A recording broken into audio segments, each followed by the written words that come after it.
Halo, kembali lagi dalam pembelajaran jarak jauh IPA SMP kelas 7. Di video kali ini kita akan membahas mengenai besaran, satuan, dan pengukuran. Besaran itu adalah segala sesuatu yang dapat diukur, memiliki nilai yang dapat dinyatakan dalam angka dan satuan tertentu. Besaran dapat diukur secara langsung maupun tidak langsung menggunakan alat ukur ya. Nah, sedangkan satuan itu berfungsi mendampingi besaran untuk memperjelas besaran. Ada dua besaran utama, yaitu besaran pokok atau besaran dasar, dan ada besaran turunan. Ingat, besaran tadi adalah segala sesuatu yang dapat diukur. Kemudian ada alat ukurnya dan mempunyai satuan untuk memperjelas besaran tadi. Misalnya nih, Anda seorang bayi.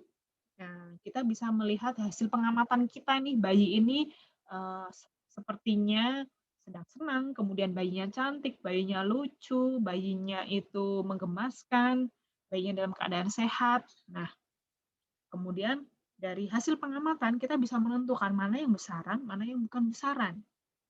Contoh yang bukan besaran itu adalah senang, cantik, lucu, marah, sedih. Nah, itu tidak termasuk besaran. Kenapa? Karena tidak bisa diukur, belum ada atau tidak ada alat ukurnya, kemudian satuannya apa. Nah, sedangkan besaran itu segala sesuatu yang dapat diukur. Contohnya apa? Dari bayi yang digambar ini kita bisa mencari tahu besarannya. Massa bisa kita ukur menggunakan timbangan. Massa bayi 12 kilo. Ada satuannya ya. Suhu tubuhnya 36 derajat Celcius. Panjang badannya 80 cm, lingkar kepalanya 48 cm. Lalu lingkar kepala itu masuk ke besaran atau tidak? Masuk, karena di sini bisa kita ukur besarnya berapa. Ini masuk ke dalam besaran panjang. Jadi keliling luas itu sebenarnya juga termasuk besaran. Kenapa? Karena bisa dicari hasil pengukurannya. Ya. Oke. Nah, pengukuran itu adalah membandingkan suatu besaran dengan nilai tertentu menggunakan alat ukur. Ada pengukuran yang tidak standar atau tidak baku, ada pengukuran yang baku menggunakan alat ukur. Yang tidak baku itu ya berarti menggunakan alat seadanya. Misalnya pakai jengkal, pakai gelas, pakai pensil. Misalnya apa? Kita membuat adonan dengan 3 gelas air. Nah, itu berarti pengukuran tidak baku. Tapi kalau kita memasak atau menggunakan adonan, membuat adonan dengan misalnya 300 mililiter air, itu termasuk pengukuran yang baku karena kita menggunakan alat ukur misalnya gelas ukur. Nah, pada gambar kedua anak ini menggunakan pengukuran tidak baku, menggunakan jengkal tangan, ini hasilnya tidak baku. Kenapa? Kedua jengkal tangan anak ini kan berbeda, yang satu lebih panjang dibanding yang lain, sehingga dua jengkal milik si A tidak akan sama dengan dua jengkal milik si B. Jadi pengukuran ini tidak baku.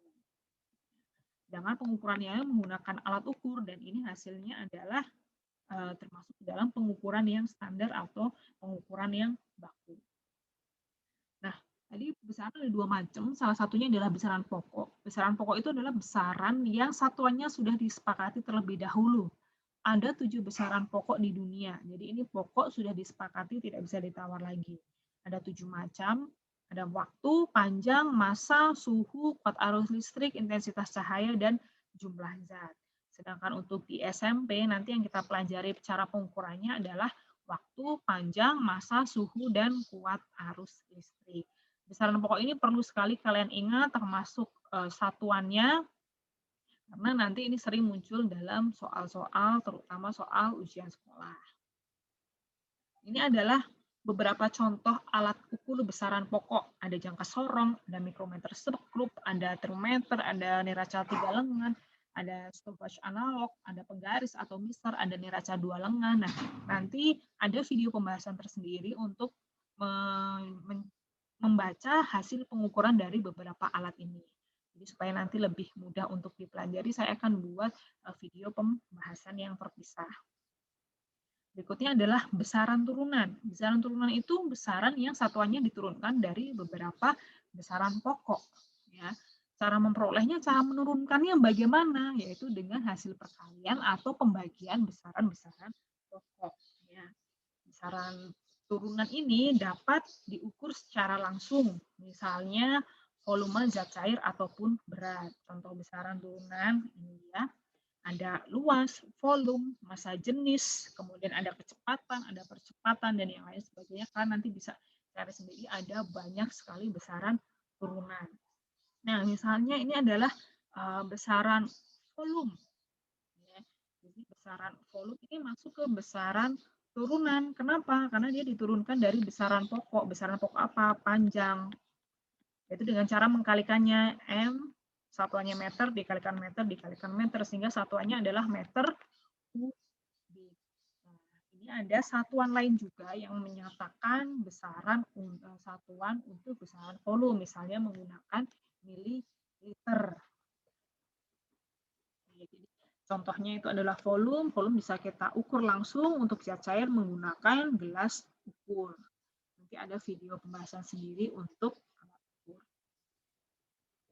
Nah, berikutnya adalah satuan. Ada satuan baku, ada satuan yang tidak baku. Satuan baku itu yang diakui dan disepakati pemakaiannya secara internasional. Jadi dimanapun berada itu sama. Bisa menggunakan sistem MKS atau CGS. CGS itu maksudnya apa? C itu adalah senti, G-nya itu adalah gram, S-nya adalah sekon. Nah, sedangkan MKS ini maksudnya adalah M-nya itu meter, K-nya itu adalah kilogram, S-nya tetap yaitu sekon. Nah, bedanya gimana? Misalnya kita membuat kecepatan. Misalnya kecepatan itu V sama dengan 36 km per jam. Ya, kita bisa ubah menjadi itu 10 meter per sekon. Ini salah satu mengkonversi satuan. Atau misalnya 1000 kg per meter kubik. Kita ubah menjadi 1 gram per sentimeter kubik. Jadi di sini sudah menggunakan senti dan gram. Ini berarti menggunakan sistem CGS. Di sini kilo dan meter. Berarti ini menggunakan sistem MKS.